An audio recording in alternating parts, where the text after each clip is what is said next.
एक कौवे को देखकर यमदूत रोज मुस्कुराता था। कौवे को लगा मौत नजदीक आ रहा है। उसका मित्र गरुड़ उसे हजारों योजन दूर ले गया और वहां खुला यमदूत की मुस्कुराहट का रहस्य। प्रिय श्रोता, हम आपके लिए रोज ऐसे ही रोचक और ज्ञानवर्धक कहानियों की प्रस्तुति करते हैं।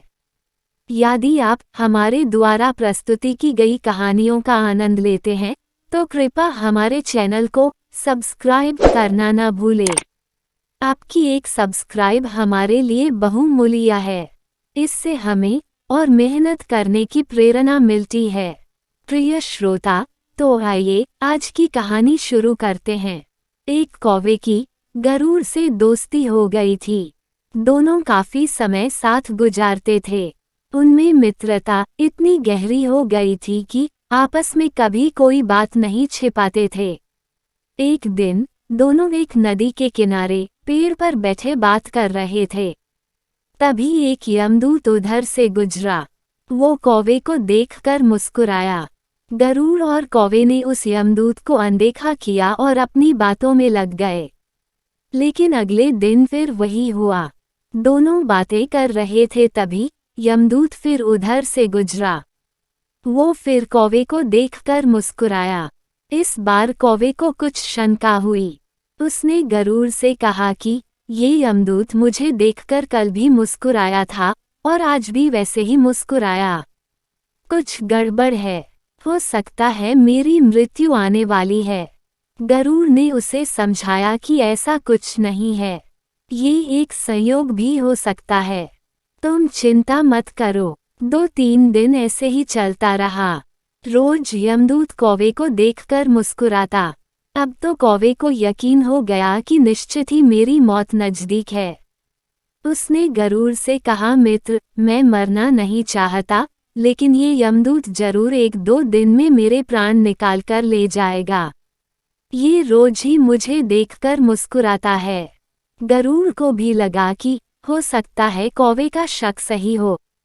गरुड़ ने कौवे से कहा, तुम चिंता मत करो मित्र, मैं तुम्हें यहाँ से इतनी दूर ले जाऊंगा कि ये यमदूत तुम्हें दिखाई ही ना दे। गरुड़ ने कौवे को अपनी पीठ पर बैठाया और उस जंगल से हजारों किलोमीटर दूर कैलाश पर्वत पर ले गया। दोनों को अब ये डर नहीं रहा कि यहाँ कोई उन्हें परेशान कर सकता है। लेकिन वे जैसे ही कैलाश पर्वत पर पहुंचकर एक गुफा तक पहुंचे, वहां वो यमदूत पहले से ही मौजूद था। उसने कौवे को देखते ही उस पर पाश फेंककर उसके प्राण निकाल लिए। गरुड़ देखता रह गया। उसने यमदूत से पूछा, तुमने इसे मारा क्यों? यमदूत ने कहा कि इसकी मौत इसी समय लिखी थी, इसलिए इसके प्राण निकाल लिए। गरुड़ ने फिर पूछा, तो फिर तुम इसे देखकर उस जंगल में मुस्कुराते क्यों थे? इसे मारना ही था तो वहीं मार देते। यमदूत ने जवाब दिया, इसकी मौत कैलाश पर्वत पर ही लिखी थी, लेकिन 4-5 दिन पहले इसे उस जंगल में देखकर मुझे ये आश्चर्य हो रहा था कि ये इतने कम समय में वहां पहुंचेगा कैसे, क्योंकि इसके पंख भी छोटे हैं और ये लंबी उड़ान भी नहीं भर सकता, तो हजारों योजन दूर कैलाश तक ये पहुंचेगा कैसे? यही सोचकर मैं रोज मुस्कुराकर गुजर जाया करता था। लेकिन भाग्य देखो, तुम इसके परम मित्र हो। इसे यहाँ तक इतने कम समय में ले आए। हमें इस कहानी से यही सीख मिलता है कि जीवन और मृत्यु भाग्य की हाथ में है। इससे कहीं भी छिपा या बचा नहीं जा सकता। जब तक जिंदगी है तब तक कोई आपको मार नहीं सकता, लेकिन अगर मृत्यु निकट हो तो कोई कोशिश आपको बचा नहीं सकती।